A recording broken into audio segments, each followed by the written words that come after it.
Nice thing about inventing the future is nobody can tell you you're wrong.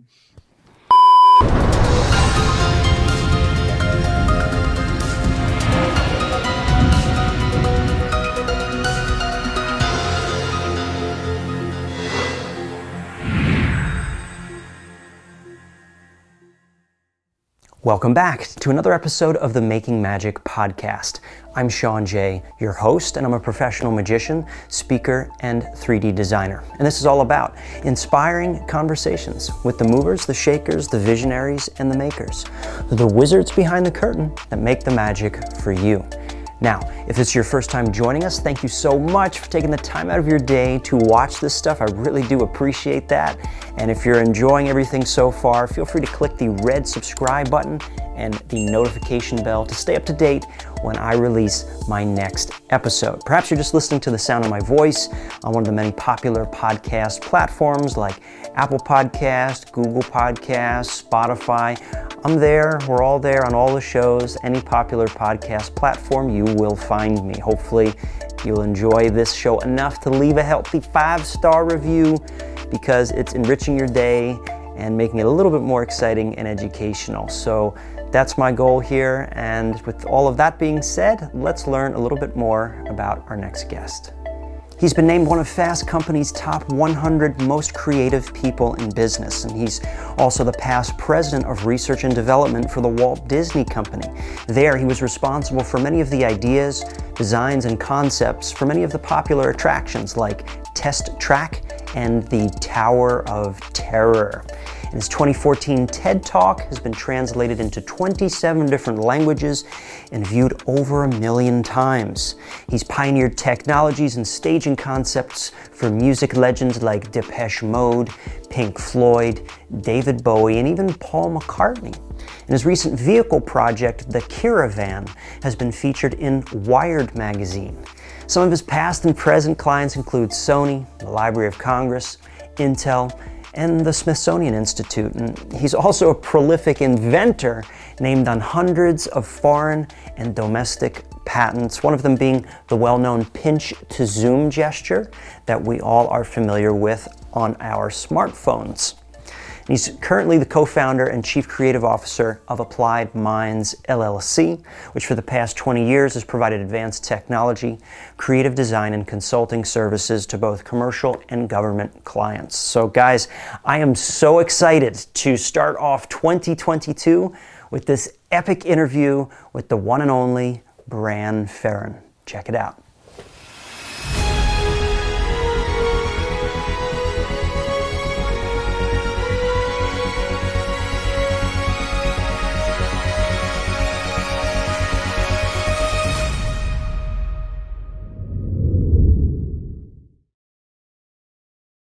Hey, Bran, thank you so much for joining me. Welcome to Making Magic. It's great to have you here.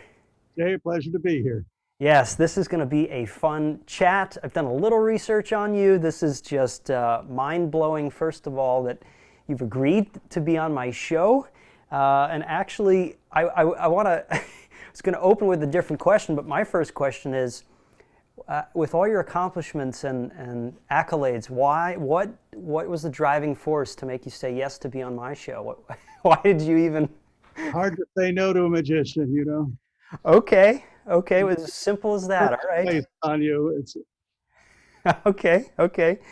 Well, I like to open the show with a story, and it's not my story; it's your story, and I'd like you to tell me the story about the very first thing that you made or you invented or created. And you are a creative guy, and my audience is listeners and viewers are going to learn a lot more about what you've created. But what was that first thing? And it could be good, bad, or funny stories are always welcome too. So I'll let you take it from here. Well, I think the first thing I did was actually small appliance repair. I was told by my parents that while I was crawling around as an infant, and you get to define that because I don't think they ever told me, I found a knob under a table from the television set and replaced it in the correct position. So apparently small appliance repair is where my real talent is.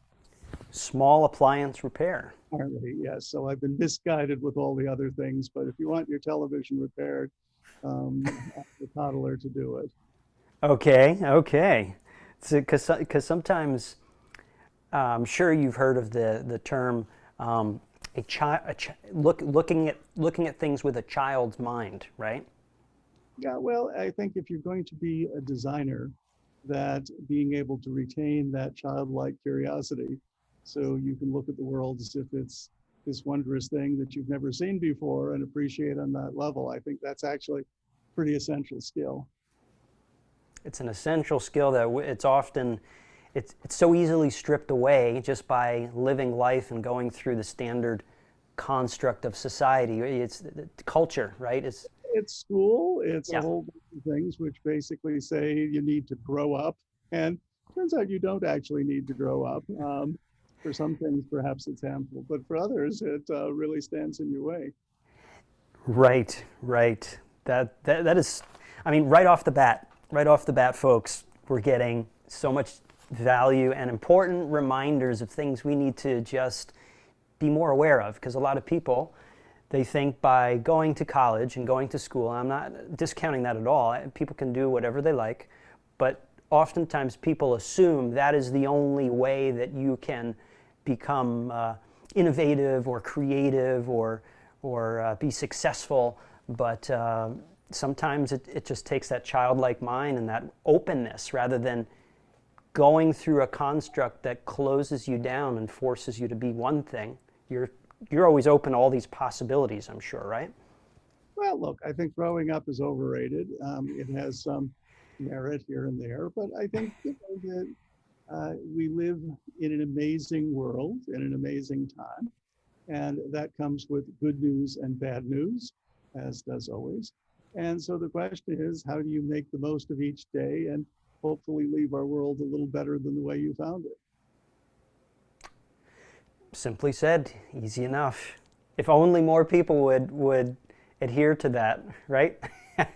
Well, Like, I mean, it doesn't mean that you have to cure cancer every day. Making a child smile or laugh, or opening their mind to possibilities they hadn't considered, or showing them how simple things can fit together and build more complicated things. I mean, all of those things I think are noble and important. And if you're going to be a parent, then your job is to show your child the wonders of this world so they can hopefully find their own way. I don't think it's effective to tell them what they should be or how they should do it, because therefore you end up with a lot of people who end up being lawyers or doctors or podiatrists and are miserable. Probably even a few miserable magicians. But the idea that you're never going to be great at anything unless you're passionate about it. And so helping young people find those passions, I think, is a major contribution. that's so true. That's great. Excellent answer. Perfectly stated. And what was the reason why? Well, I guess you were so young at the time. Maybe there wasn't a reason. But fixing the television, was there a reason that you could remember for doing it? Was it just out of No, I curiosity? can't remember the event at all. I mean, for me, it was just a random childhood story. Uh, Okay. you can try to correlate the notion of spatial orientation and correlation, and some people have aptitude in that, so that it's just like in IQ tests, when you're shown an object rotated into different positions in 2 or 3 dimensions, some people have an easy time making those rotations in their head. Some people can't do it at all, but that notion of spatial orientation, pattern matching, and so forth. Apparently, that's something I was able to do then in a way that at least surprised my parents Hmm. rather than anything else. Apparently, I also nearly did myself in because on the kitchen table, we had understood the mechanism of a wing nut in such a way I was unscrewing the pieces that held the table legs on while I was under the table. Oops. It was a nearly um, brilliant career terminated by wing nuts. But so, I think part of how we learn about our world is to get into trouble, and hopefully in a way that's more recoverable than less recoverable. Get into trouble and break stuff. You break stuff and then you fix it again, or maybe it's never broken. Maybe broken is just a concept. Yeah, well, and the idea is that exploration. How do you learn to build things? Well, you generally learn how to build things by taking them apart. And so, that process of, as a kid or as an adult, being able to take things, deconstruct them, understand them. There are some people who look at a magic trick Right. and, to them on one level, they're just bewildered and fascinated and entertained. And there are other people where it starts a cycle of trying to understand that and try to do it themselves.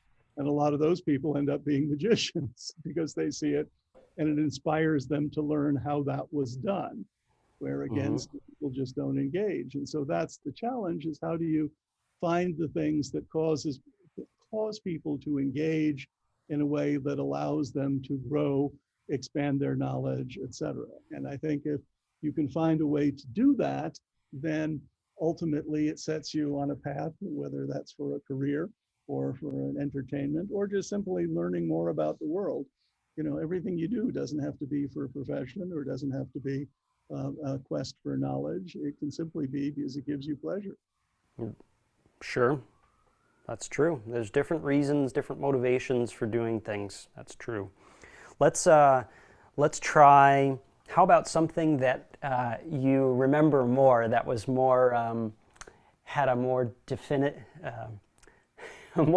more of a guided, like a goal in mind. So let's fast forward a little bit. Maybe, I don't know, to your teens or early 20s, where there was something that you clearly remember that you made. I mean, for me, I started working in the rock and roll business with local bands at school and such, doing their lighting and doing their sound. And that was interesting to me. So while other people were interested in being a performer, I was interested in how you bring the stage to life and what can you do with lighting and what can you do with sound to complement what the artists were doing in a way that extends their reach and abilities. So I started early on designing and building special lighting systems for discos and for dance venues and for concert hall venues. And so, that's when I was, probably 13, 14, I started doing those things and found that to be a lot of fun. That was pretty young, 13, 14, to be doing all of those things. Or ancient, depending upon how you look at it. That's true. See, that's what we keep getting back to that whole. I think that's part of your secret sauce there. That you refuse to get locked into one frame of mind or believe one standard way of thinking. That's the whole reason why you come up with these. The important thing is not to take yourself too seriously. So the idea is when people start taking themselves seriously, believing that what they're doing is important, et cetera, et cetera, et cetera, that sends you off into the wild blue yonder. It's, I think, important to do what you enjoy, learn what you're good at, and again, try to make a contribution. That contribution can be showing people things they've never seen before, entertaining them, or it could be curing cancer, or it can just be moving the chair to the other side of the room. There are bigger contributions and smaller contributions. But for me, I think that I've never had a career path, never been particularly interested in one thing. I just like doing new things, and providing I'm doing new things that are interesting and engaging, that's good enough for me.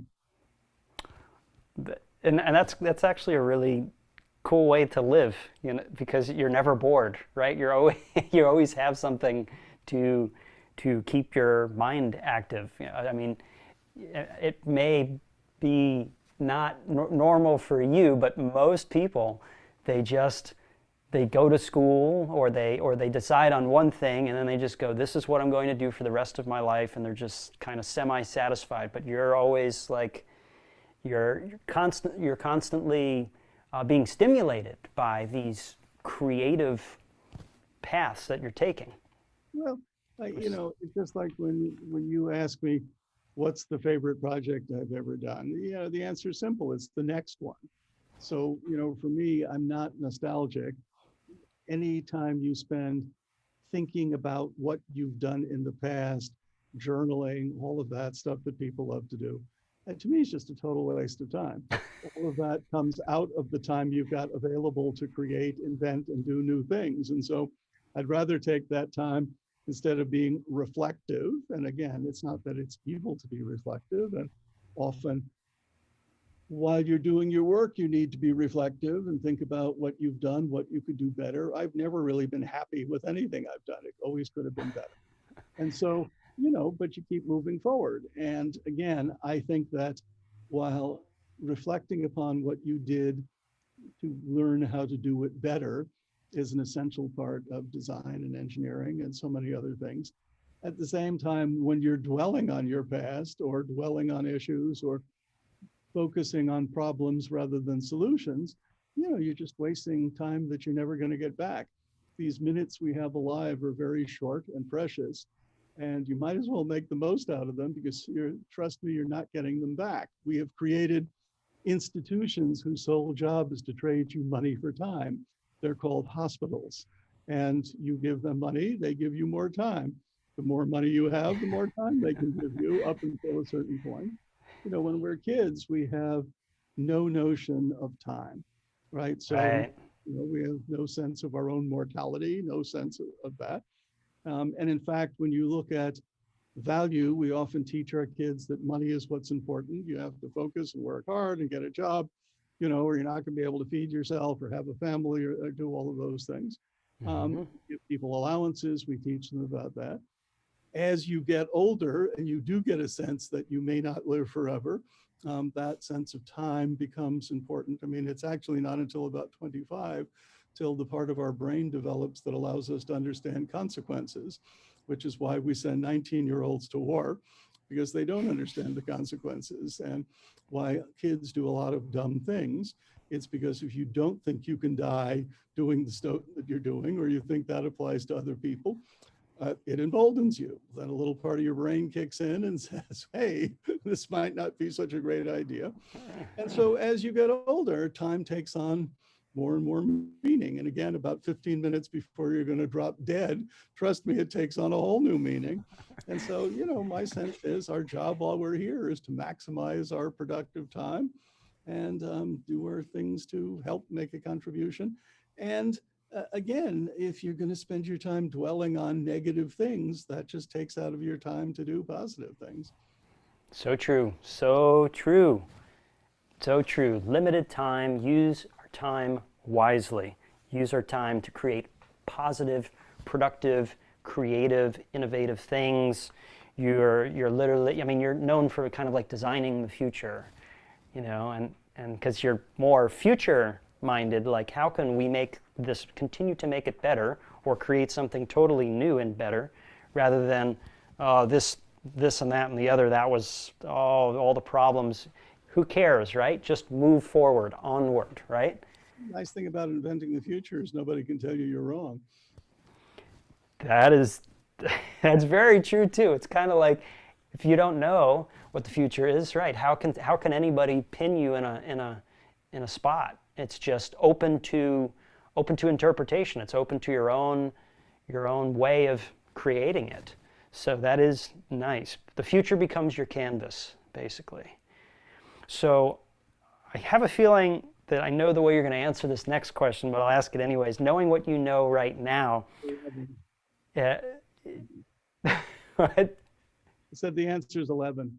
Okay, 11, or C. The answer is C. Exactly. So, okay, ask the question.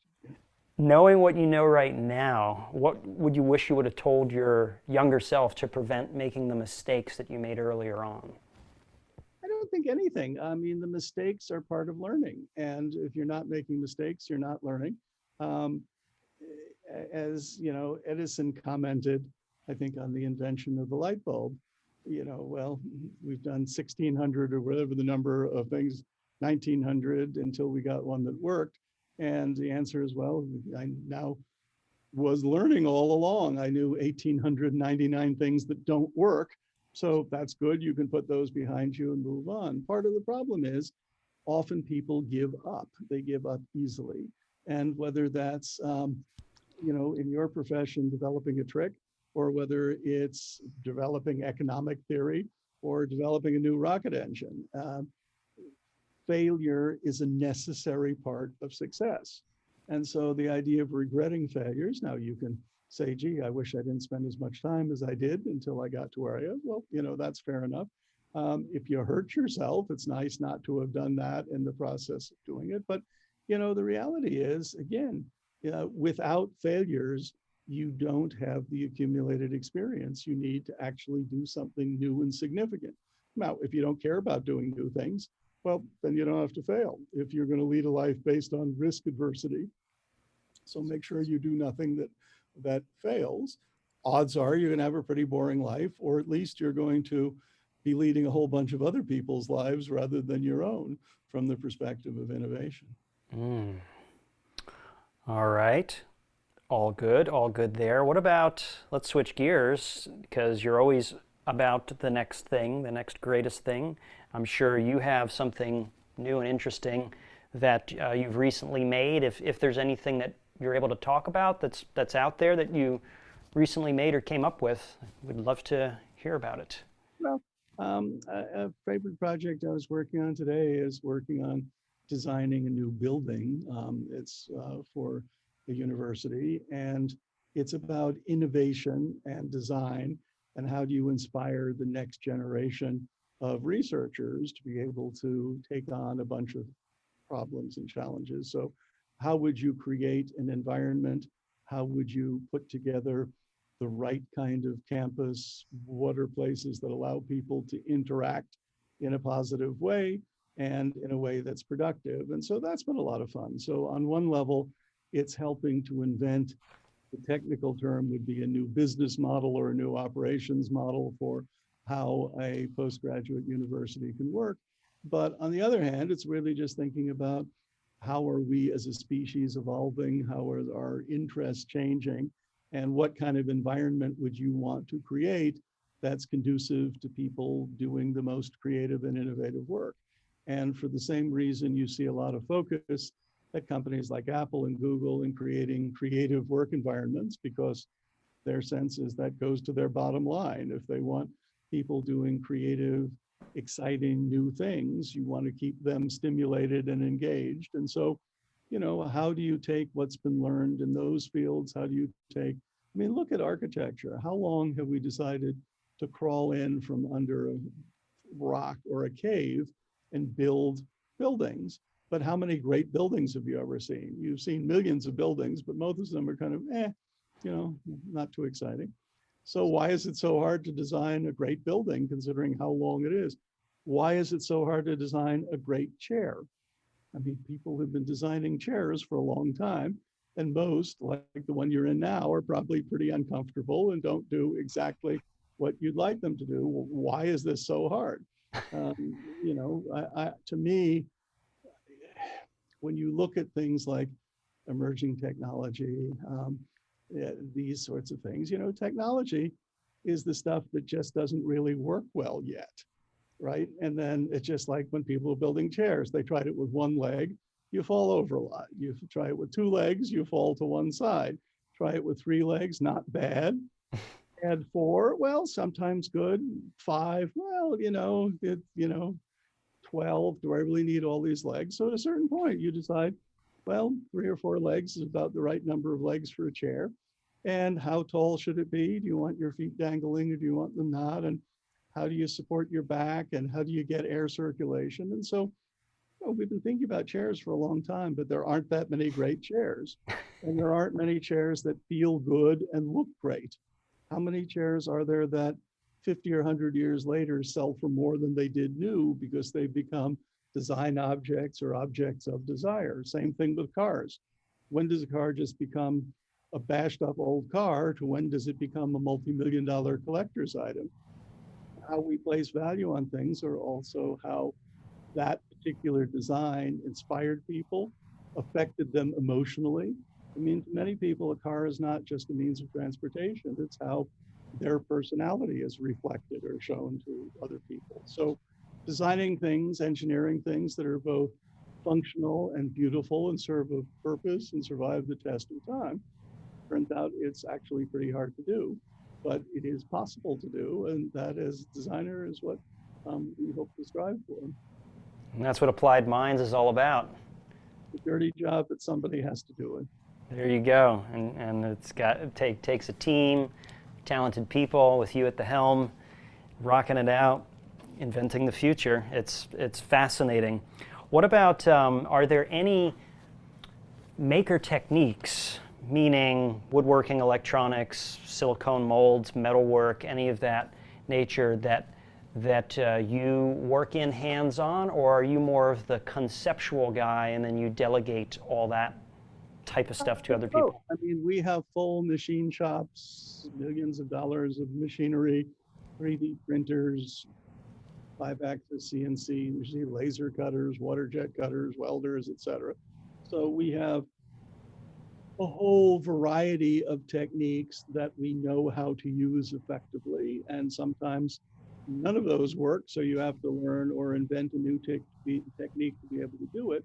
So I enjoy being hands-on. At the same time, as companies get bigger and as you evolve in your career, you tend to move more towards supervising or helping other people to do it, rather than building that chair with your own two hands. Now, you may wish to do it because you enjoy that process. There are some people who I would refer to as craftspeople who really like the idea of building the perfect violin, and will spend a year and a half doing it, or the perfect chair, or the perfect magic wand.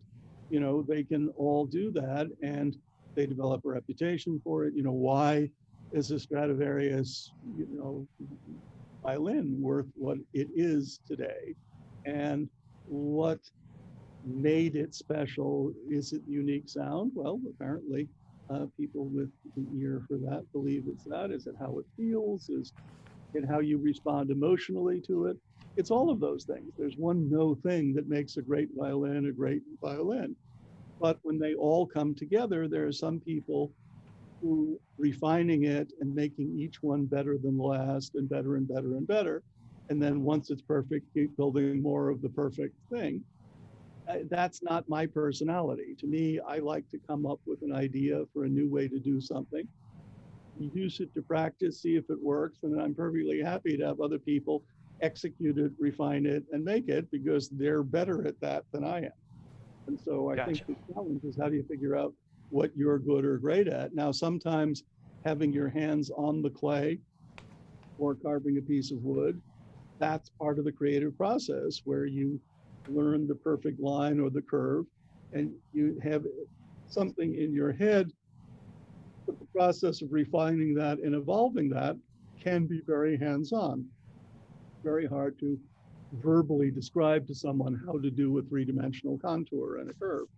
Sometimes you can do it referentially, saying, well, make it look like, the side of this water bottle, or you can do it by saying, no, I want it more streamlined, and you have a sense of what streamlining means with aerodynamic.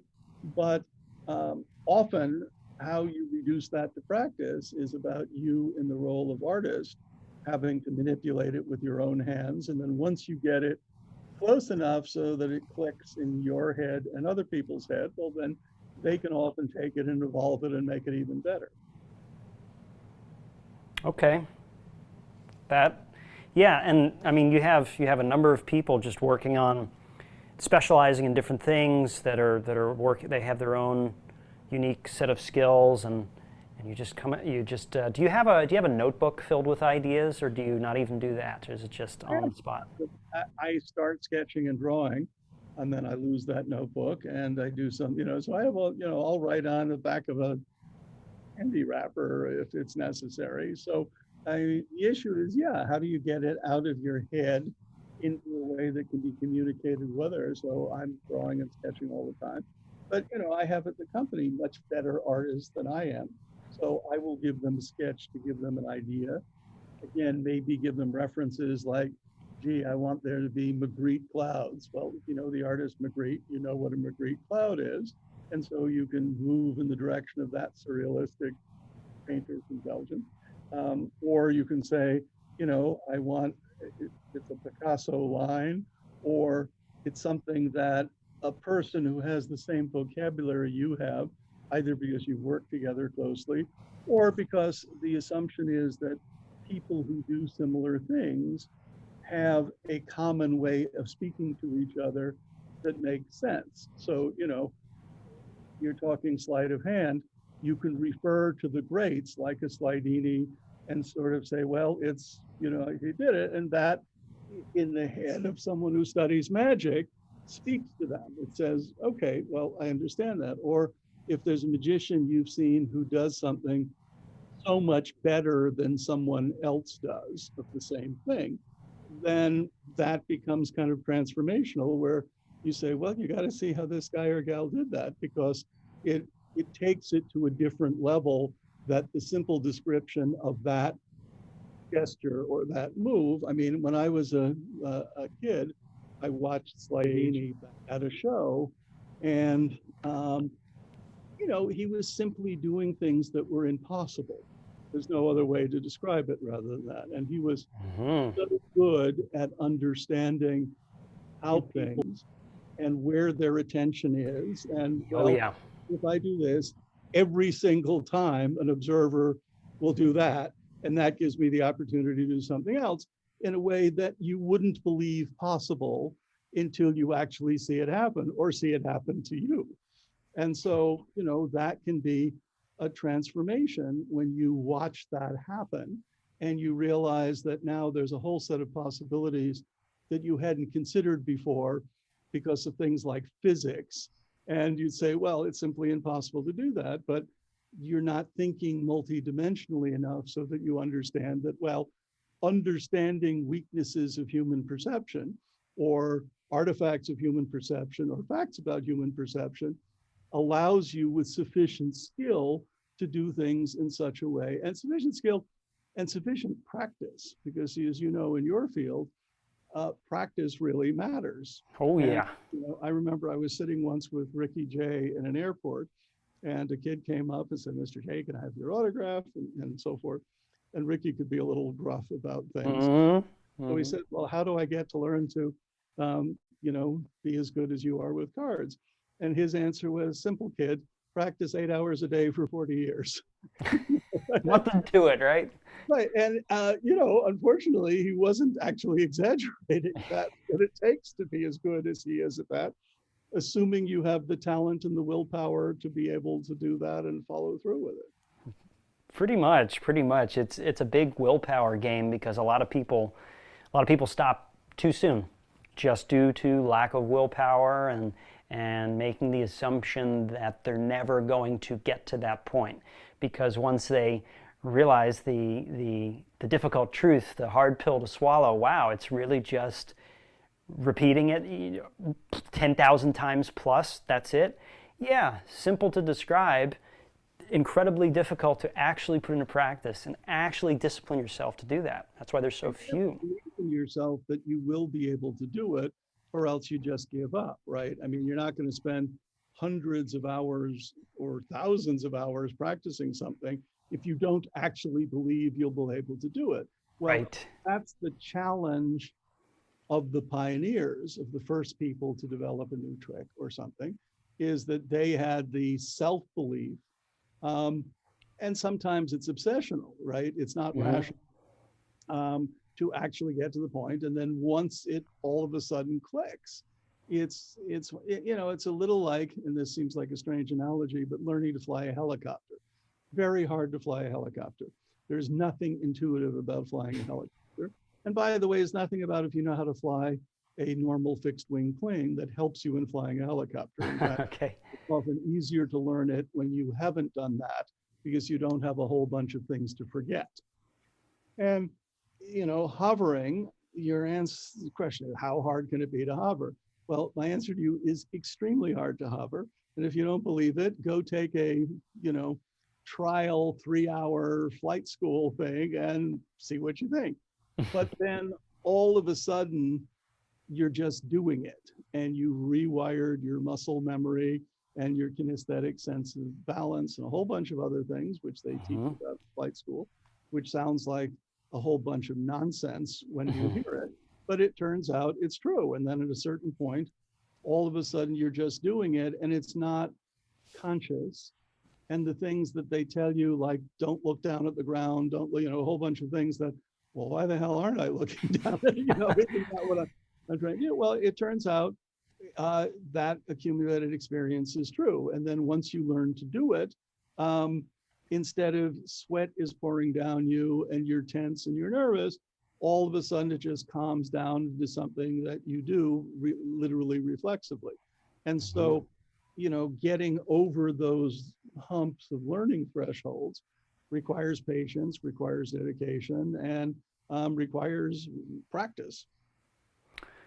Yeah, and I think one of the most important things that you said that both my listeners and viewers should remember, if they don't get anything else, is the importance of self-belief, because somebody can set aside, let's say they do set aside 8 hours and they do it for a while. If they don't go back to the core of having the self-belief that they're going to get from point A to point B, that's going to peter out, that desire.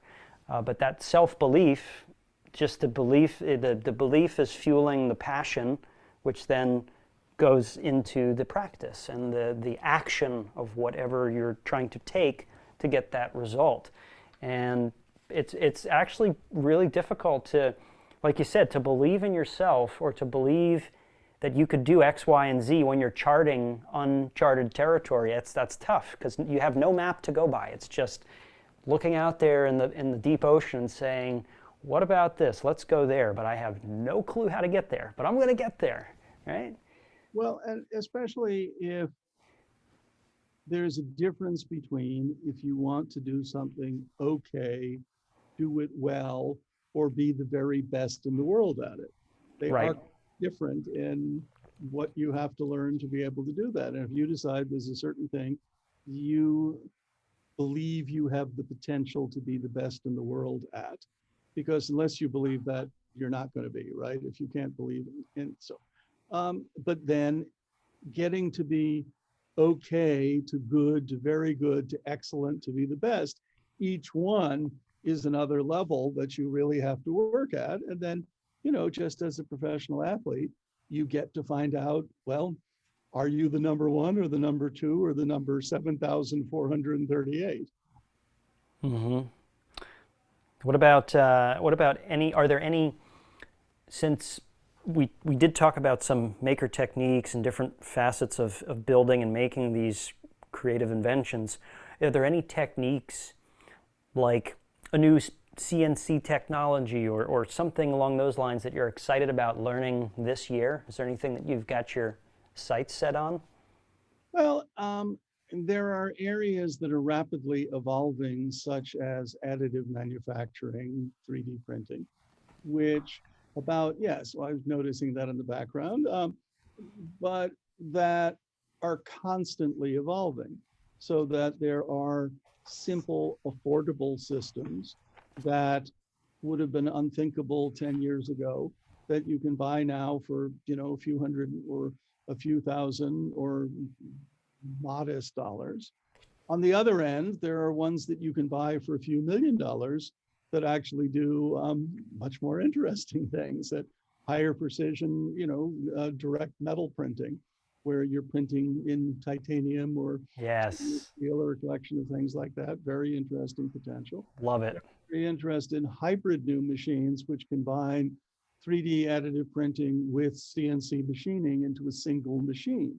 Nice. Now, at the moment, millions of dollars. They won't be forever, but they combine the ability to generate the precision final part that you can do with only CNC manufacturing, where you need to be accurate to a few tenths of a thousandth of an inch, and combine that with things that use materials that traditionally would be difficult or impossible to make in certain shapes.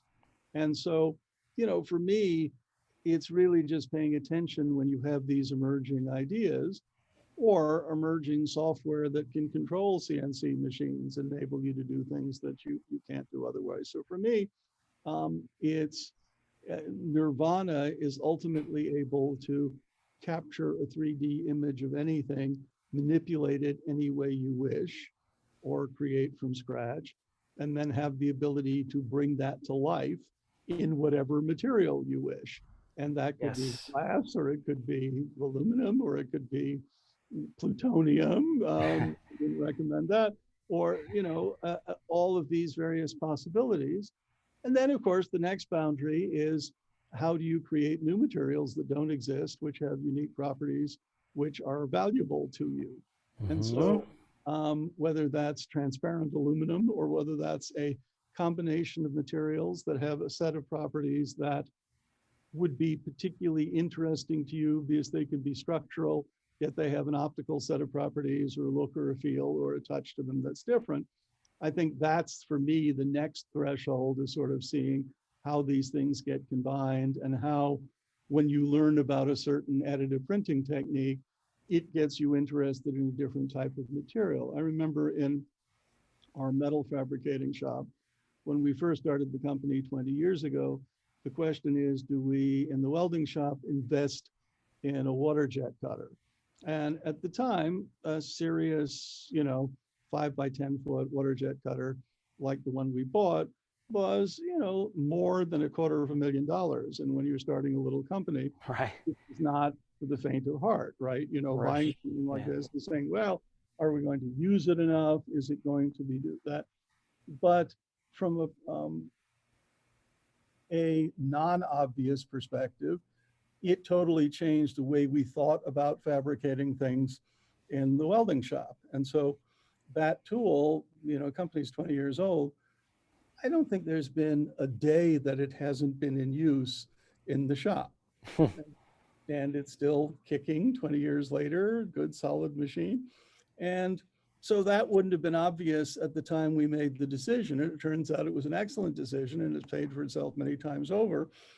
But it takes some bravery and a leap of faith to spend that much money when you're a little startup company, to do something where, you'd say, well, rationally, do you absolutely have to have this? The answer is, Yeah. well, no, you don't. Right, at that time, right? You don't understand the potential until 20 years later, after you go, hey, this thing's pretty useful. And due to the upfront cost, I mean, to $250,000, yeah, that's pretty prohibitive as well. I mean, it's very easy to make everything cost prohibitive when you're a startup, because, I mean, it's kind of difficult not to think about money. But it is nice to have that visionary mindset to go, well, wait a minute, this magical machine here, let's just think about this for a second. This could be a really good investment. And sure enough, it was. So that's... By the way, it was the same money that we spent on our first 3D printer. 3D printers were not before $400 units or $1,500 units. They were $150,000, $250,000, $350,000 units. And again, are we going to get enough use out of it? Did you guess right? Of the 20 options in 3D printers, did you guess right on which technology to bet on? And those were not clear. A whole bunch of them that seemed clever and interesting went poof, no interest in it. Companies went out of business. Well, you buy an expensive thing, and that expensive thing, you're going to pay for over 5 years or 10 years, and it goes obsolete after 18 months, and you can't get supplies for it. And the company doesn't exist to maintain it. So you end up maintaining it yourself. These are part of the joys of being in business and an entrepreneur. Right. Is as they say, you pay as your money and you take your chances. Yeah, there are a lot of risks to be taken as an entrepreneur, or just a visionary in general. You're almost every idea is a risk, because especially if it's never been done before, you're going to risk something. And the risk reward, I guess, once you have enough experience, I mean, no risk is ever a perfect risk to take, but you kind of develop a gauge of the risk to reward factor based, you kind of get like a little spider sense, which I'm sure you've developed over the years. You kind of see where things are going and have a good feeling about whatever tech or, yeah. What about, do you have something, I'll ask you about the past. I know you don't like to focus on it, but I mean, you have designed many things over the years. Is there something that you've made or designed that's your favorite of the past? Like something, I don't know, from from a while back, you just say this was like a landmark thing for me? Well, I think a lot of the projects I've worked on were fun. I did Broadway shows like Frankenstein, that was a very short-lived life, but it was a lot of fun to do, and it brought a level of spectacle to Broadway that people hadn't seen before. On Broadway again, Sunday in the Park with George was a great show to collaborate on and work on. Cats was a great show to work on and bring to life. You know, when I was at Disney doing things like the Test Track attraction, Tower of Terror, you know, systems like that. You know, it's satisfying when it all comes together and works. But again, for me, you know, asking about your favorite is a little like asking a musician, what's your favorite note? You Sure. know, C sharp, or, you know, the will Yeah. answer. Well, kind of depends. I need all the notes in order to do it, just like an artist Right. favorite color. Well, you probably need, you know, a lot of colors. Ask a magician, what's your favorite hand? You know, Right. and, you know, so the reality is that if you're going to lead a creative life, all of these are part of your toolkit, as is your past Yes. experience, and hopefully you learn a set of useful things on every project you do. Yes, and that's another important thing. Everything that you do, whether it appears to you to be super significant or insignificant and silly, you find out years later, right, how everything kind of builds on itself. One thing leads to the next. If you're smart about it and you keep an open mind, you're absolutely right. You learn a little bit from this project, a little bit from that project, and a little here. And then when you get to the really big project down the road, you can take all those little bits and pieces from the other ones, and you just keep building on those. And yeah, so I guess what you're saying is it's pretty difficult to decide on a favorite, because each one, for you, of course, it's custom. It requires probably, you have some similarities in skill sets, but then you have some where you're exploring new ones. And Well, and again, I think that we always sort of want, well, what's the best, what's the oldest, what's the fastest, the most expensively? You know, if you applied that to something like food, what's the best food you've ever had? it's all Well, it's easy, subjective. right? Because they're that. And, you know, what's the best play you ever saw? What's the best movie you ever saw? What's the best Subjective. performance you ever saw? So, um, and I feel the same way about projects. Each of them are a technical as well as an emotional as well as an experience. I mean, Got it. something fairly ordinary, if you were collaborating with people you really enjoyed working with, can end up being much more satisfying than doing something that's technically or creatively more challenged, but you had a miserable time because you were working with jerks. Yeah, yeah. The people that you work with, that plays a big part. It's just like in school. You go to school and there's a subject that you find boring, but you switch teachers, and then because you have a better teacher, it makes it a whole other experience. Absolutely. Yeah. Okay, so I should have known you were going to answer it that way. There's no real. It's hard to pick favorites, basically. What about the Kiravan? What's your? That's fairly recent for you, right? It's an ongoing research project. It's building a vehicle to drive around the world with my family and daughter. You know, it's how do you design and engineer the best expedition vehicle? So on one level, it's an interesting technical problem for the company to develop technologies that we then employ and use. We work in the transportation sector extensively. So it's a research project to do that. At the same time, it's for me an interesting creative and intellectual exercise to say, well, what can we learn about doing vehicles better or navigation better in a way that positively impacts people's lives? And exploration has always been very interesting to me, going out into the wilderness or standing on a rock that perhaps nobody has ever stood on, and, you know, admiring this exceptional world. And so from my perspective, building the systems that are capable of navigating those places is fun. But what's just as fun is the experience of then using that as a tool to do something else. So that's a long-winded answer to, on one level, it's a research project for our company that allows us to learn how to do things better and driver interfaces and displays and suspension systems and stuff that we do for our customers. At the same time, it's something that personally allows me to learn more about these things and allow my family and I to go experience things that, in the way of being the guinea pigs to test out these new technologies. Okay, okay. And I remember in the video that I watched, it was on YouTube. It had quite a few views. It was over 1 million views, and at the time the video was taken, it was under 5 years of research and development. So, is it still continuously just continuously evolving? Continuously. So it's like it'll never be done, right? It's just this. Entirely correct. Okay, okay. And just for I mean, the viewers will understand this because I've been showing some slides and clips that I've spliced in. But for the listeners, can you just briefly describe what this thing is? Well, think of it as a camper. It's large. It weighs 51,000 pounds. The tires are 4 feet in diameter, so it's not small. It has 8 tires on it, all which are driven. And it's designed to go to rough, difficult places to get to and support scientific research or support photography or cinematography or simply living and existing in those environments. Wow, so it's like an RV on steroids. The good news is if you Google Kiravan, there's a lot on it, and kiravan.net is its little web page that we put together to give people some information on it. Okay, okay. Kiravan, that's Kiravan, Kiravan, correct?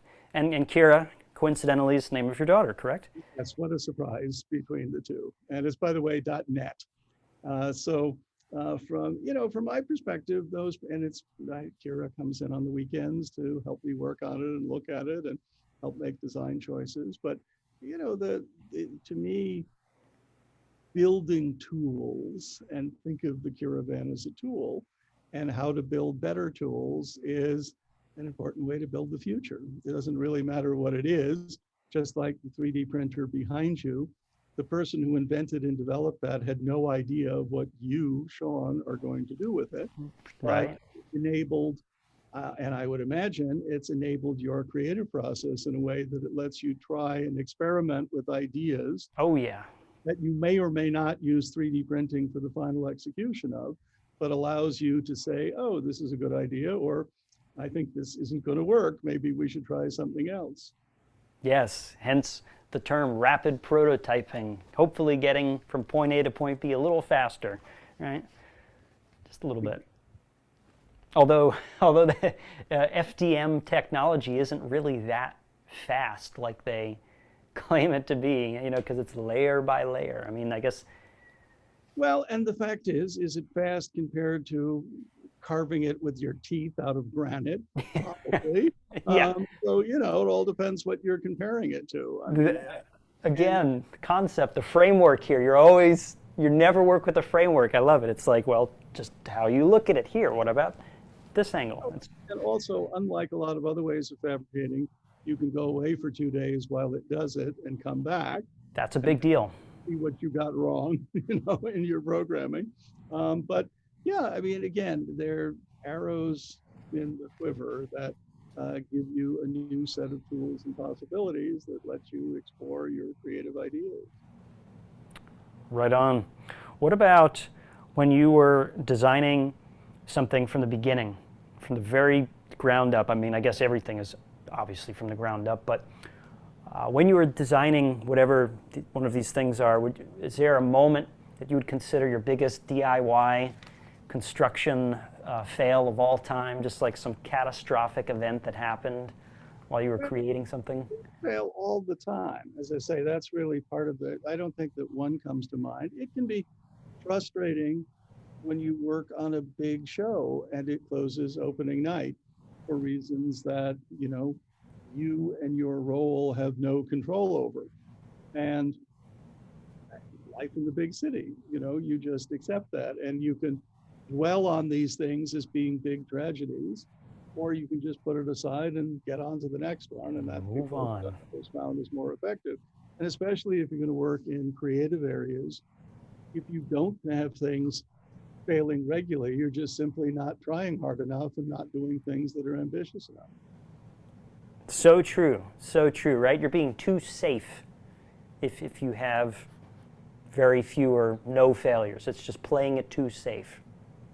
Yeah, and you can do that, but the odds are you're not going to live up to the potential that you have if you allow yourself to be stretched for. That's true, yeah, because you'll never know. You'll never know what you're capable of until you start stretching it, basically, stretching the limits of time, of space, and that's what magicians do. That's what wizards do. And I mean, you're a wizard in your own. I mean, you're a wizard of life. You're like the real life Wizard of Oz almost. Behind all the gears and cogs. There's my curtain. Exactly. It's right just out of frame, behind the many phases of the moon, which is a really cool picture behind you. It's awesome. It's the inner workings, and it makes the future, and you're okay if one of the gears comes loose, because maybe you don't even need the gear. Maybe you can design a better one. Well, and also, you might have been satisfied with something. And at a certain point, you realize it was actually a pretty crappy idea, and it's time to move on. It's just time. Let's move on. Yep, I agree. What about, is there anything that you've ever created by accident, and it turned out to be amazing? Well, I think that's part of the creative process. So, you can give it a formal name like serendipitous discovery. But often, if you're heading in one direction, it's the accidents along the way, whether you're doing a painting and a splotch of color or, a drip or something breaks. And you say, well, I didn't really need that whole part of it anyway. So I think that's integral to the creative process. And I don't really think I know any artists who have one precise picture in their head and then just execute that rather than learn as they go. I'm sure there must be some who pre-visualize it and then it's all about getting to that. But most of the people, from my perspective, learn as they go. And it's the mistakes that are the equivalent of mutations in evolution.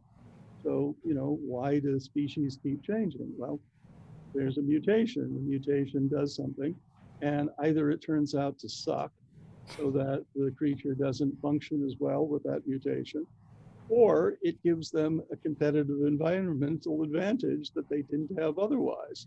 So, all of a sudden there's a third arm, and it turns out that third arm or that eighth leg was pretty handy in getting around. And so they get together with other ones with that mutation, and you end up with a species heading off in a new direction. So from my perspective, that evolutionary process applies just the same to design.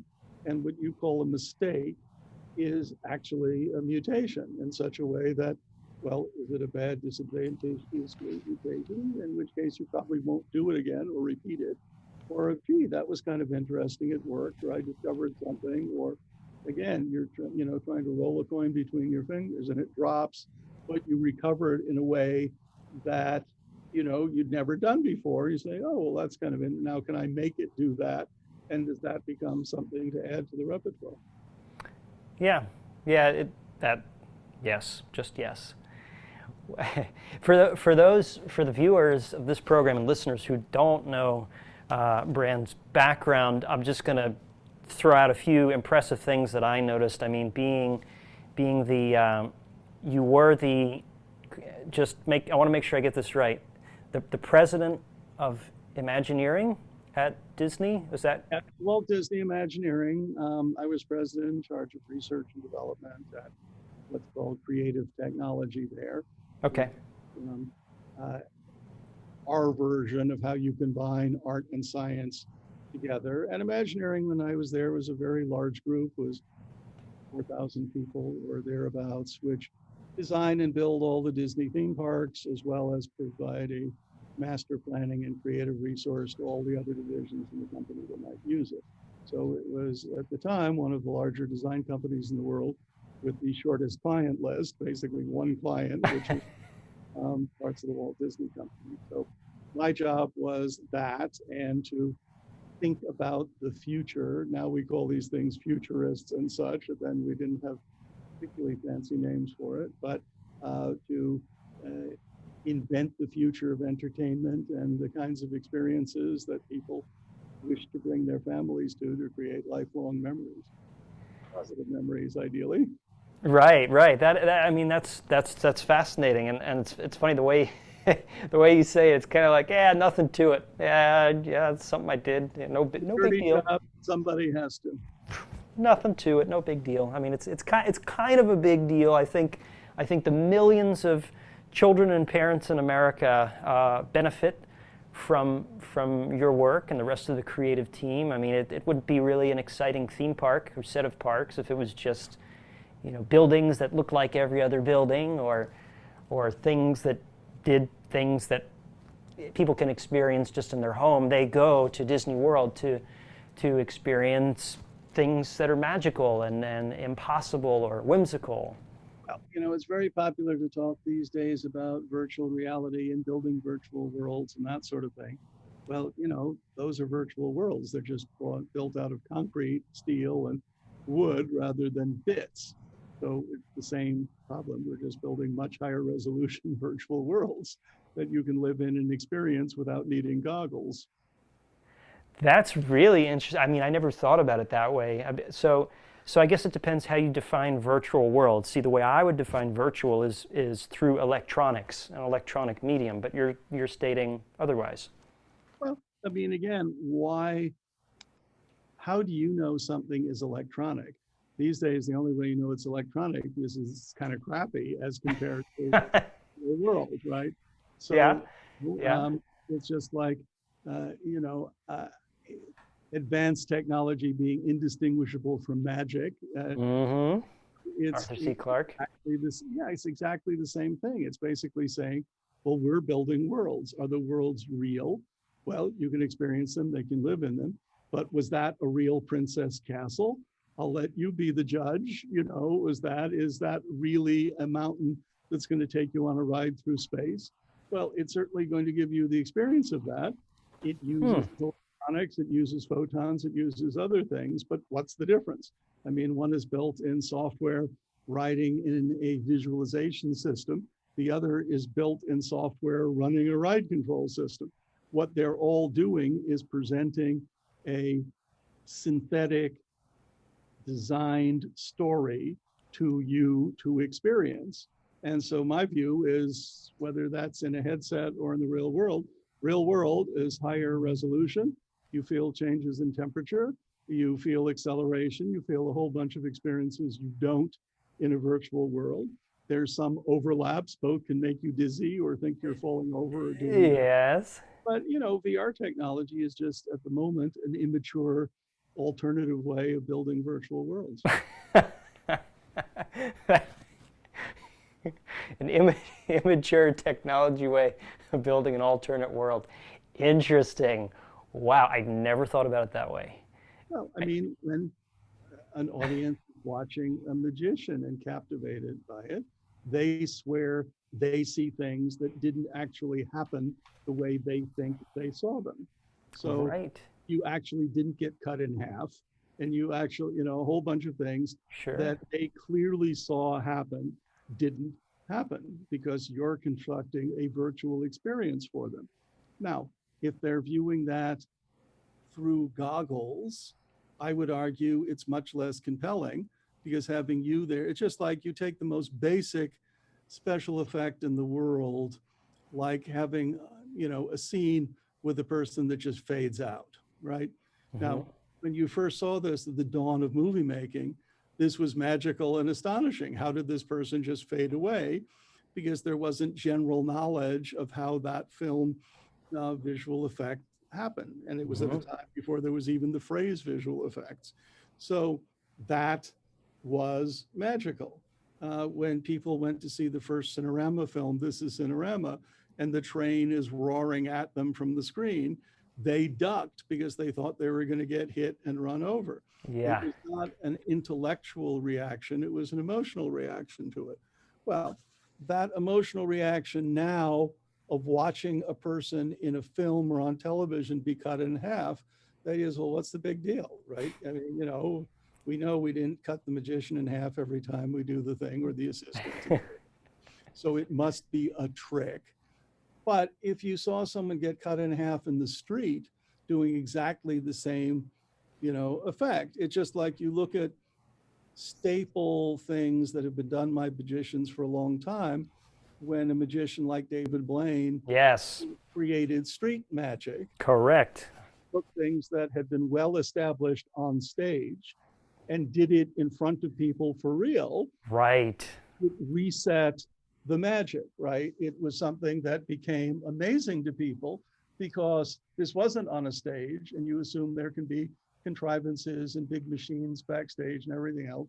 It happened before their eyes, right in front of them. And that was just like the experience I had with Slidini, where it's, kid, you have a quarter? Yes, I have a quarter. Okay, so hold it between your two fingers and don't let me, touch it. Then put your hand down on the table. And this was a stone table that he couldn't have prepared, it was backstage. And then he holds my finger with his hand, pushes on the top of the quarter I'm holding, and just pushes it through the table. And I don't know how to describe it any other way. That's exactly what happened. Fantastic. The moment it happened. Well, it's obviously not what happened. Of course. It sure was what happened from the point of view of all of my senses. And so I think it's important when you're in storytelling business, a magic business, or other things, to realize that something as simple as dissolving, which is now not even considered an effect, the Star Trek twinkle as they transport and all, which when you saw it as a kid, oh, that's pretty neat. And now you realize it's them going like this, and then, step off the set and we'll put the things together with a little animation about it. But again, if you met me and I did that in front of you as we were shaking hands, it would have a whole different experience for you than it would otherwise. Absolutely.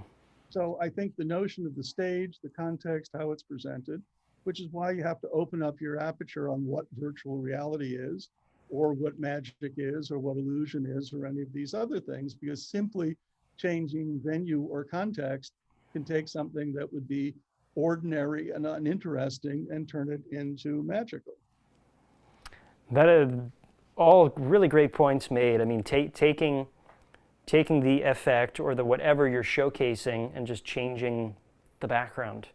And your point is that what most people know as virtual reality, people looking at something on a screen, is, in your mind, you feel it's less effective because of just the truism people know. I am looking at a screen. Whereas when you design something for Disney World, it's a physical place that they are right there in. It's the real world, but you've designed this manifestation, this virtual space to emulate, to create the illusion of something else that they're experiencing right there live. Which, yeah, and we become jaded with the modern world because even if we don't understand something and how it was done, we assume that if you're watching a $200 million movie, that somewhere in there they can figure out how to make a loaf of bread turn into a lizard, right? So even if you don't have an idea of how to do that, when you see it happen, the idea is, well, what do you expect? It's, couldn't it have been a bigger lizard, or couldn't you have started with pumpernickel? These are all aesthetic choices. But again, if you watch a loaf of pumpernickel in front of you turn into a lizard, I guarantee you, even it's a little baby lizard, it's going to be one hell of a great illusion. And so I think that's what people get wrong, is they don't understand context, and they don't understand that this is all about getting people not to think intellectually, but think emotionally. And that's what great entertainers and storytellers do. They don't allow you the ability to engage intellectually. In fact, it's bewildering intellectually. So you're acting purely in an emotional realm. And with that being said, I've been inspired to create the latest effect. It's called the loaf to lizard. I'll start Exactly. making it on my 3D printer now. Loaf, L2L. LTL, loaf to lizard. That's going to be a big seller with Murphy's, I think. I don't know. That's a weird one, but it could happen. It could happen, but you got to think that way.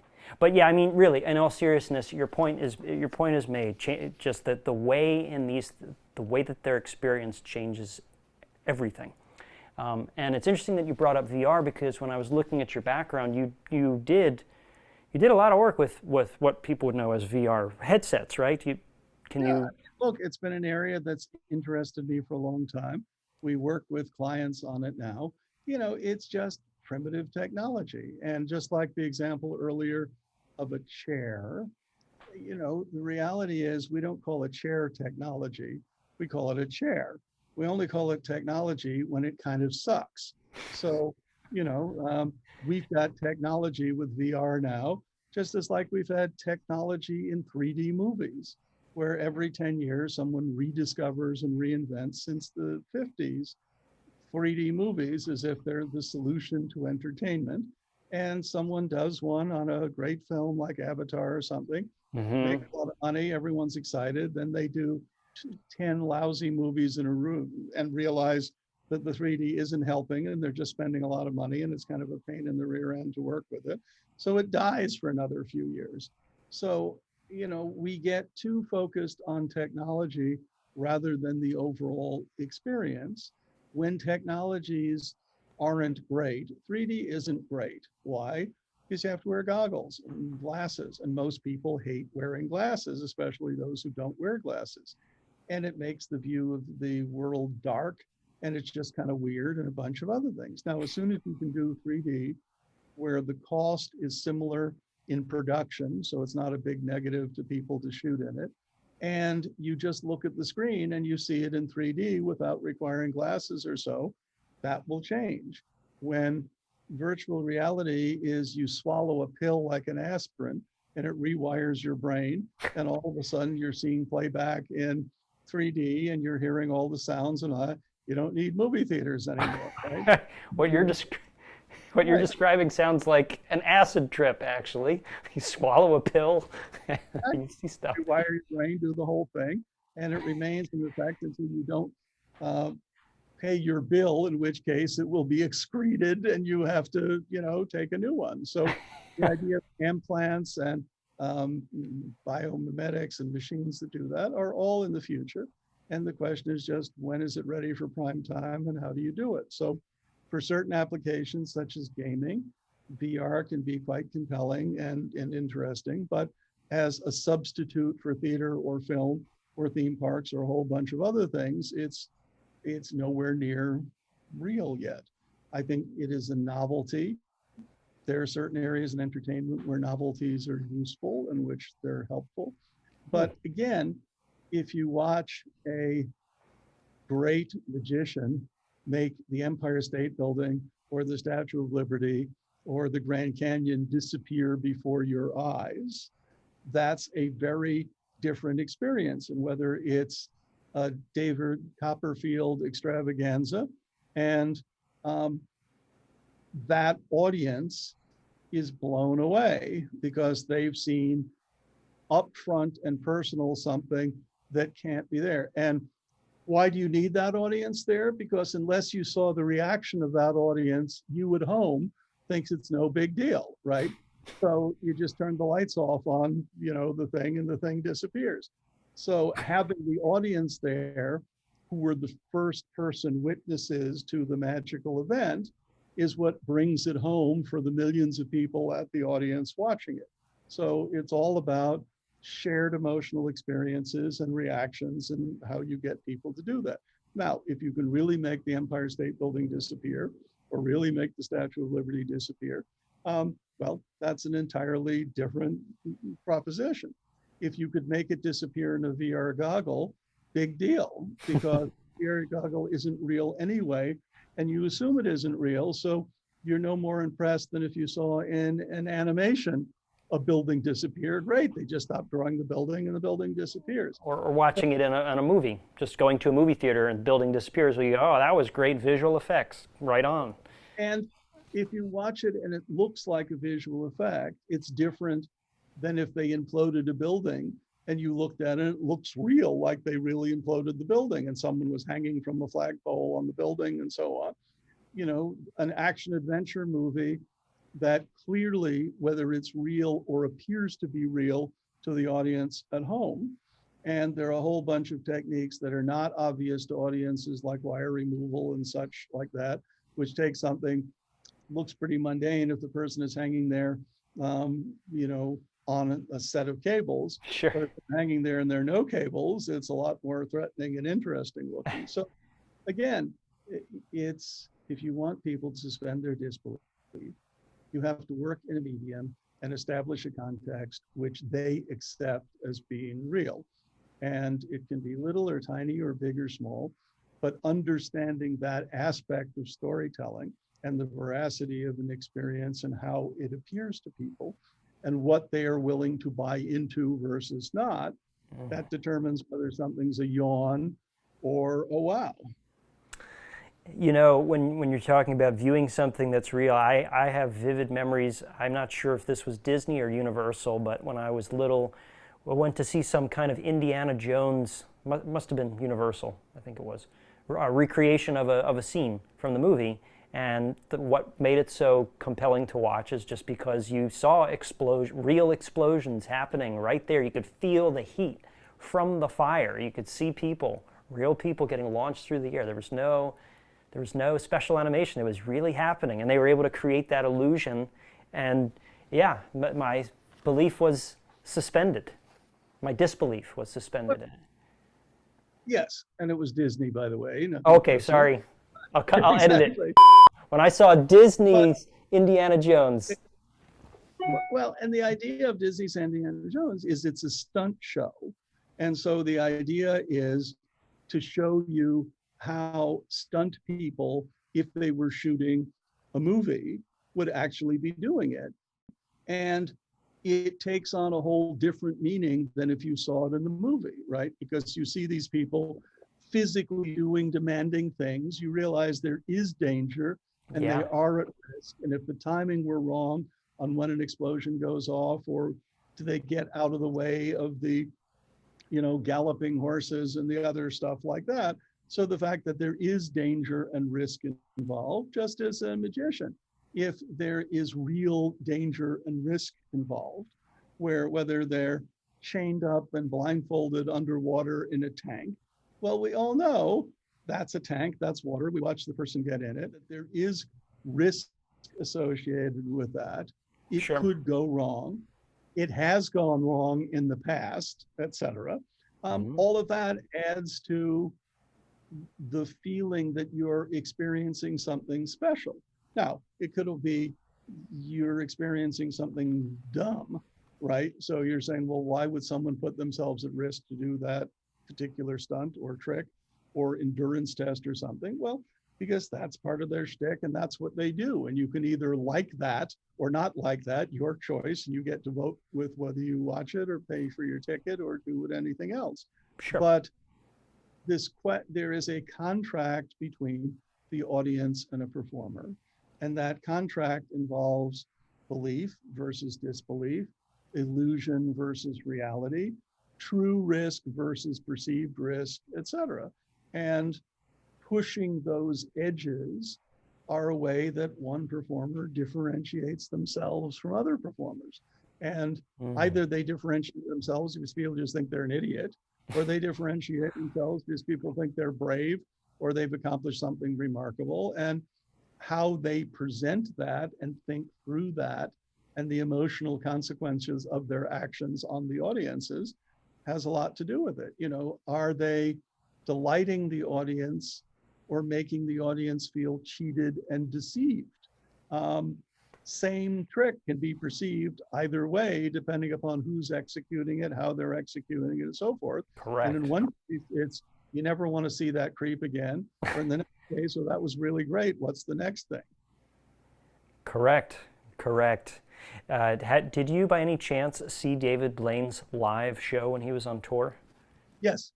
Okay, so nothing more to say. I mean, because when you were talking about doing things that people weren't sure whether it was real or not because it was so borderline. I mean, a lot of the stunts. I mean, he's kind of like the modern day Houdini.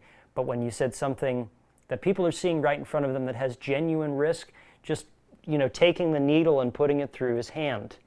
Most people are kind of 50-50. They're like, well, maybe there's a way to do that as a trick, but when he's right there in your face, he's literally he's just doing it. I'm going to stick the needle in my hand, and he really does stick it in his hand and just kind of gets it in the right spot so he's not tapping a nerve. Well, and the fact is that, David, and by full disclosure, he's been a friend of mine for a long time. Awesome. But, he's a very gifted performer. Absolutely. Has created a very unique persona, which really has captured people's imagination. Now, some people say, get back to the street magic. Some people say, no, I want you frozen in a bigger ice block or electrocuted on the top of a thing. So there are different audiences for these things. And the fact that he keeps changing it up and can you top this and can you do this? As his friend, I often worry for him and say, David, I think this is dangerous. And I think, you should do this. But putting himself at risk and having the discipline and doing the physical training to accomplish a lot of what he does, which you or I would not do. I don't know about you. I can't hold my breath as long as he can hold his breath. And he trained for that for years and learned to be able to do it. And the fact that he is blurring the line between what's physical endurance, what's illusion, what's reality. I mean, that's what makes him interesting to so many people. But again, can be disturbing to people. And the fact is that's part of it, right? Right. You can't please everybody. Exactly. And nor should you, right? As an artist, it's, you're doing what feels true to you. And if people react well to it, great, or less well to it, well, you get to decide where you want to take it. But, David is one of those people who's a true original. And whether it's embracing classic things and seeing how well they can be done, or if it's inventing new things, I mean, that's why people go to see, because they find it fascinating just to experience his growth and progression as an artist. He's a real life oddity, or to compared to a normal world, he's an oddity. But again, I know you would say, well, it just depends on your frame of reference, which is totally right. He's an artist just expressing himself, and he has his own unique way of doing that. Very unique and interesting way. Our reality is normal is pretty boring most of the time. That is also true. It's like that. I mean, that's why people. I always tell other people, like, to try to, because I try to get inside the heads of people who have what would be considered a standard 9-to-5 job, just because I'm curious, because I've never been that way myself. But I believe people just enjoy watching TV, or they love TV so much after work, or they love going to see a movie at night after work because they need that fantasy to escape, because they're desperately crying out to escape from the boring reality that they're living in, and they need an escape. They need a release. Well, and on one level, everybody does, right? Yeah, so in their own way, yeah. And how we choose, is it you go to a movie to escape, or you go out to dinner to escape, or you go fishing out on a boat to escape, or you go watch an entertainer or a professional wrestler, or whatever you want, do something. And so we each find it. But I think that it's always, as with any artist, if it's a fine artist, if it's a painter, watching their evolution and progression of where they go. To most people, it's disturbing when they take on a new direction if you love the old direction, right? You say, well, gee, I really like the old stuff he or she did, or so forth. And the answer is, well, that's nice, but it's like a shark. You got to keep swimming, right? And an artist, generally speaking, needs to keep evolving their art, and you get to experience it as they're learning about it and experiencing it as well. So that journey is part of the progression that we follow creative people throughout their careers. Yeah, to be a shark, that's a tough life. You know, sharks, is it true they sleep with their eyes open, right? Be a performer is a tough life. You got that right. Have you noticed?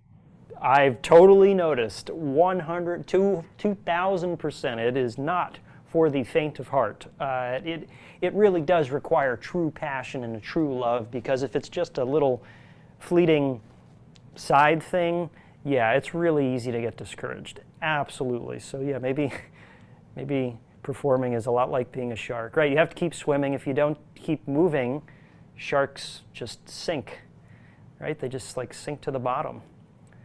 And then, yeah, sleeping with your eyes open.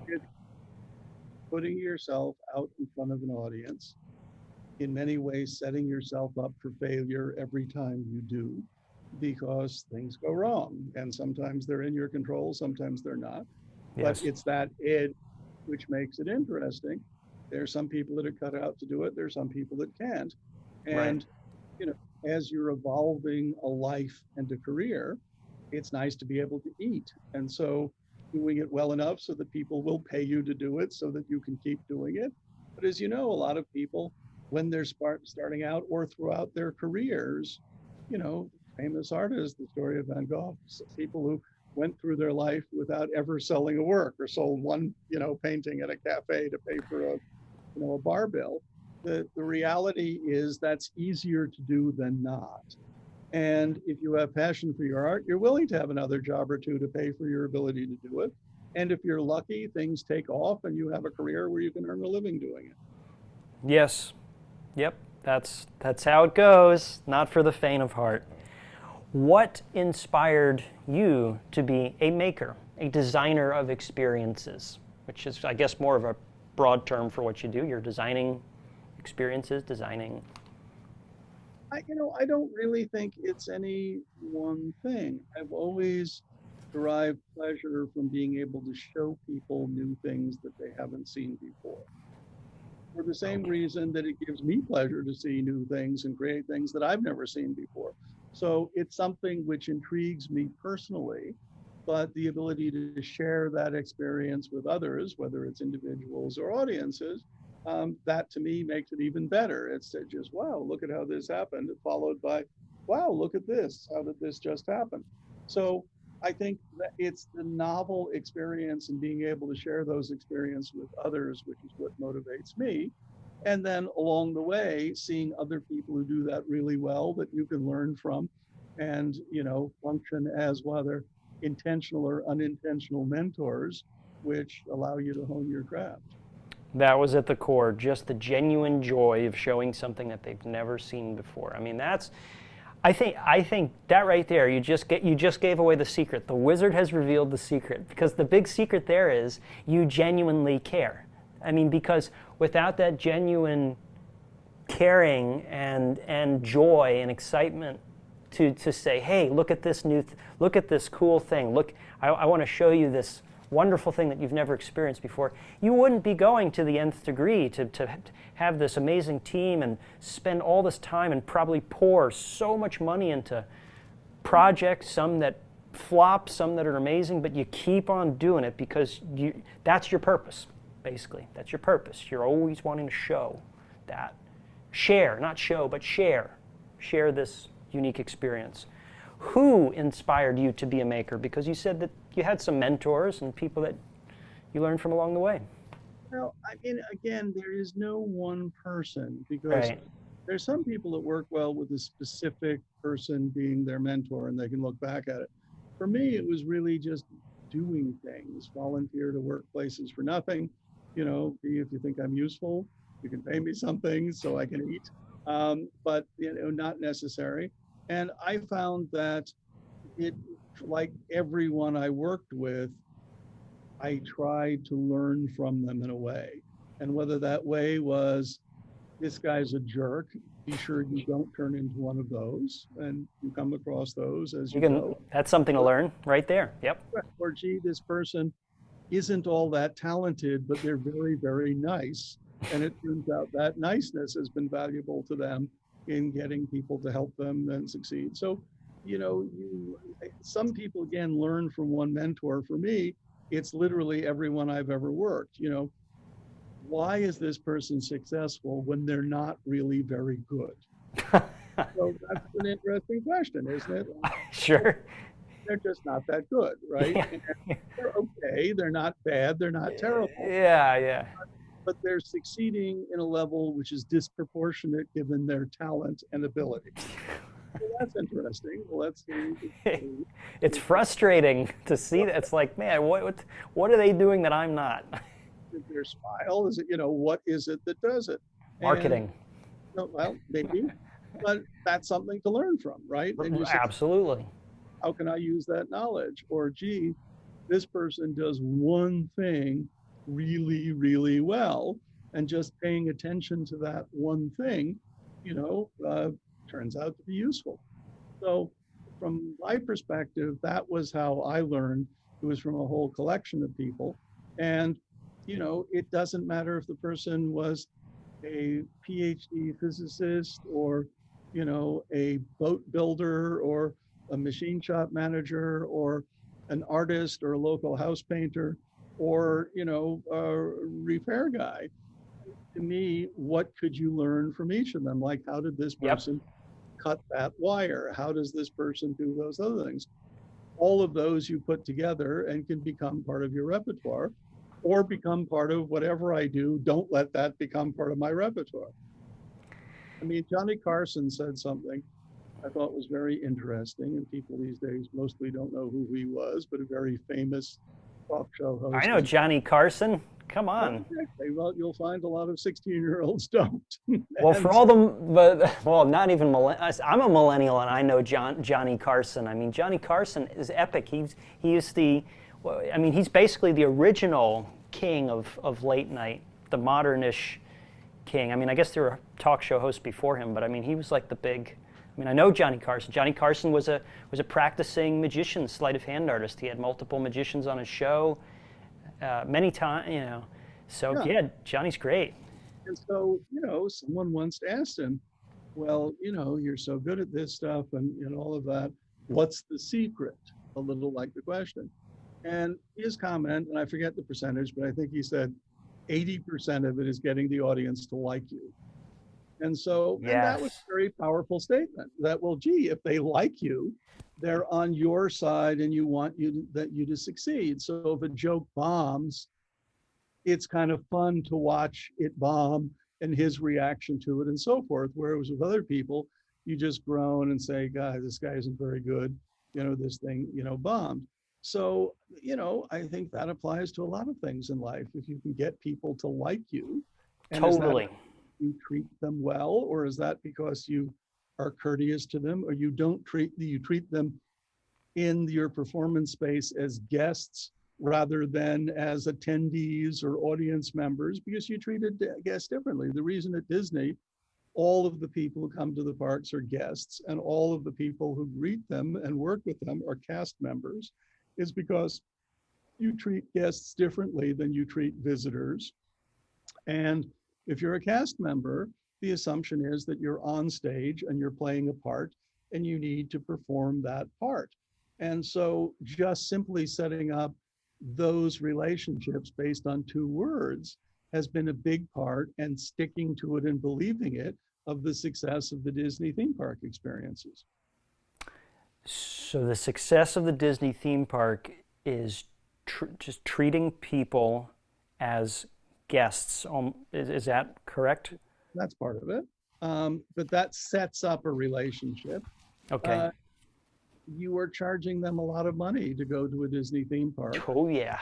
And worth it though. Well, worth it. But what you said is exactly the point, is that you have to just barely exceed the toughest person's expectations, right? So if you wildly exceed it, you probably go out of business because you can't afford to wildly exceed it. Okay.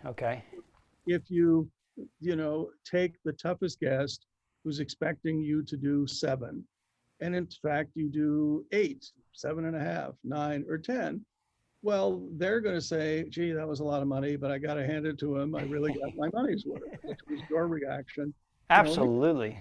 Now, other people may just be totally blown away.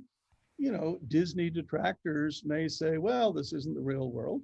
Well, my view of that is, of course, it isn't the real world. That's the whole point. Oh, and you got the real world. So, the idea that Disney provides a optimistic view of the future and share experiences that bring families together. Yeah. I think that's actually a meaningful contribution in the world.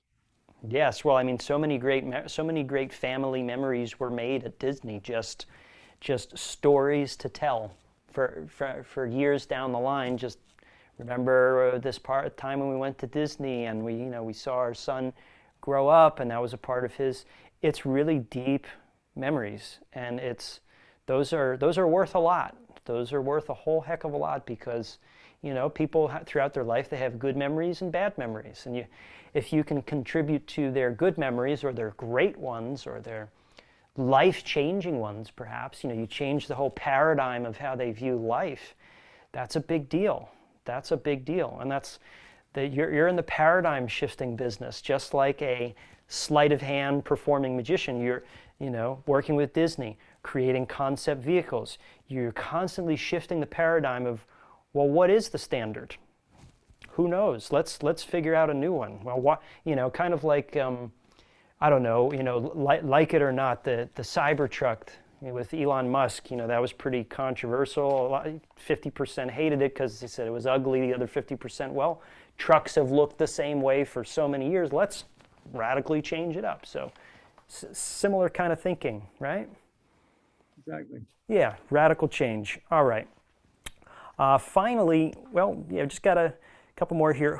Is there anybody that you look up to? Well, you're probably going to say a lot. Are there any specifics that you can think of that you look up to in the makerspace innovation design community?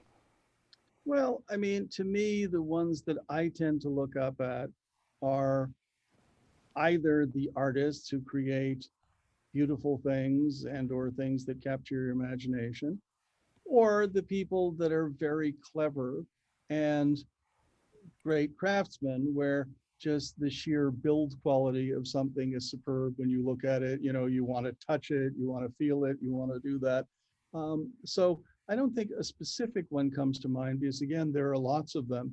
But what they have in common to speak to me is they have to show me something through their work that I found particularly compelling. Now, it could be because they're eloquent about speaking about their work, about when they talk about it, it gives you additional insight that you might not have come to on your own, but learning that opens up something, so you realize, oh, well, that's pretty, but it's actually much more important than just being pretty, because it's also functional, and maybe functional in a multi-dimensional way that wasn't obvious to, or you hadn't thought about. Like, if you find out someone has just built a car and it's super fast, it's 0 to 60 in 3 seconds, and you're saying, wow, that's it.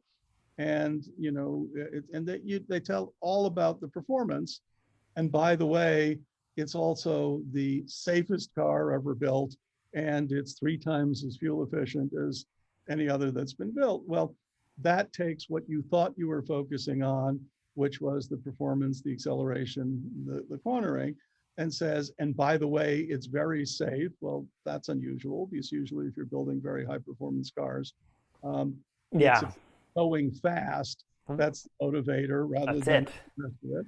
And then if, oh, by the way, it's, this thing goes supersonic and it gets twice the fuel mileage of, well, then you're saying, wow, well, that, the fact that they thought about it and achieved a way to make it work just makes it more interesting.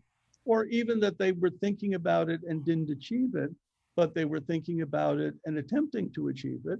I mean, that makes it interesting too. Yes. Are there any, and again, I know this may be hard to pin down an exact answer. As we wrap up here, are there any resources that you would recommend to people out there that want to change their thinking a little bit, to stop being so stuck in the construct and start shifting their own paradigms? Perhaps, I know this might be hard, but perhaps there's a book or some kind of something that maybe somebody can start with, just to give them a little taste of that? in a lot of ways. I think, first of all, experience the things that excite you. And if you don't know what they are, experience a lot of things till you figure it out. Okay. So if you're interested in visual effects, go see movies. And if you're interested in film, see film and see not only the films that you like, and by the way, who are the great directors. So you find out, oh, these, 2001 and Doctor Strangelove and Paths of Glory and The Shining were all done by this guy named Stanley Kubrick. What's this guy about? Well, he was the youngest magazine photographer ever at 16. And, he's American, but he lived in England and that gets interesting. Well, who was his favorite filmmaker? So might you want to know who your favorite filmmaker's favorite filmmaker was? Or you like John Carpenter's movies or that, or Coppola's movies. Find out what inspired and motivated them. Yeah. And you'll hear about films like Battleship Potemkin, which you probably never heard about. And I personally have not, no. Exactly. Well, it turns out, and many top directors thought that's one of the best films they've ever seen. So that ought to say, let's get Battleship Potemkin and see what the big deal is about. Heck yeah, man, that's right. First big movie I did effects on was a Ken Russell film called Altered States. And his favorite movie was, a David Lynch movie, which was called Eraserhead, which I had never heard of at the time. And this is one weird movie, if you want to see a really interesting, weird movie. Sounds like it by the title. Well, and it's one which gets some of the best reviews and the worst reviews. Worst film I've ever seen, best film I've ever seen. Films that were on the worst films ever done, such as Plan 9 from Outer Space, which was done by Ed Wood. Well, there was a whole movie done about Ed Wood doing Plan 9 from Outer Space, and it's become an enormous hit as a cult classic, even though people said it's the worst film ever made. It's so bad it's good.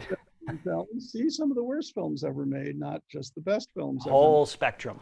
Well, let's see if you can find out why. Then you have this thing called the internet that most people hopefully have heard about, which is great research to learn about it. But Right. again, to me, it's if you're going to be working in an artistic realm, rather than worry about what motivates you, just find the things that you react to positively, whether it's great films or filmmakers.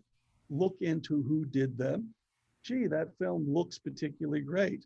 Kubrick film looks particularly great. You look up the director of photography, but then you realize all of Kubrick's films look great, and he started as a photographer, and so clearly his hand and eye is an important thing in every Kubrick film as to how it looks. So on one level, you can credit his DP, but do a little research. Did they get along? Did they fire them? Did they do the other stuff? So where does this stuff come from? And then what motivated them? What got them excited? So I think the advantage of these things like the internet is it lets you drill down, learn about these histories, and that's how you build a life and how you build a set of things that as an artist or as an experimenter or as a maker interests you. And the fact that you make things, whoop-de-doo. I mean, people have been making things, and now we have this big thing, oh, it's about makers and maker spaces. I got a news flash for you. People have been making things for a long time. Since the Stone Age, right? Exactly. And they've been literally, and it's called the Stone Age because they use stones to make things. Right. And the idea that this is some new revelation of materials or other things, oh, look, makerspace, well, congratulations. If it makes you feel better to believe that, that's great. Confetti. Exactly. But people have been making things for a long time. And, Yeah, that is true. A long time and bringing them to life for a long time and animating them for a long time. And so the key is how do you benefit from history, and whether that is what excites you or where you find your passion, or you find people living or dead who you can emulate their process, technique, how they thought about things, or not emulate it at all, but just use it to enhance your perception of what good or great is. Because if you don't have standards to understand what constitutes great or better, then it's very hard to understand where you're going. Right. Right. I mean, Blaine, for instance, he's modern day Houdini. That's how people describe him. Well, he got a lot of his inspiration from Houdini. He clearly did his history work.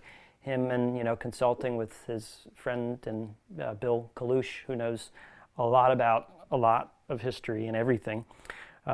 He went back in time. So Bran is telling my viewers and listeners, just go back in time. Use the internet. It's there. It's free. It's amazing. And just go back in time in history. Look at all the greats of the past. Get inspired, and then find what you react positively to. And that's a good sign. That's a direction that you want to explore. Great tips there. So, Bran, this has been one heck of a experience here, tapping into your mind. I think my viewers and listeners will definitely get a lot out of this interview. And before you vanish into thin air or vanish into the Pepper's ghost illusion, where can people find more about you? Besides Wikipedia, of course. I mean, for somebody who's never heard of you before, where would you suggest they go? Actually, I don't. I suggest they get a life and look at interest them. Okay. If they want to know about my various lives, the internet is as reasonable a place as any to start on it. But okay. I don't look there, so I'm not sure why they would want to. Okay. So I don't know how to answer that outside of if anybody's really serious, they'll find who you are, I guess. Is that the best? Sounds entirely sensible. Okay, I will leave it at that. Well, this has been an exciting, insightful interview with the one and only Bran Ferren, and I really do appreciate your time being a part of this show, Making Magic. You've helped make millions of people's lives a lot more magical, most likely through your contributions to Disney and art and technology. And whether you believe so or not, if anybody looks at what you've done, I think they will agree that in some way you're helping to shape the future. So thank you for all that you do, and thanks for being on the program. Happy to have you here. It's been a pleasure, and pleasure to talk to you, and by extension, your audience. Oh, absolutely, absolutely. And you guys have been watching another episode of the Making Magic podcast. We'll see you on the next one.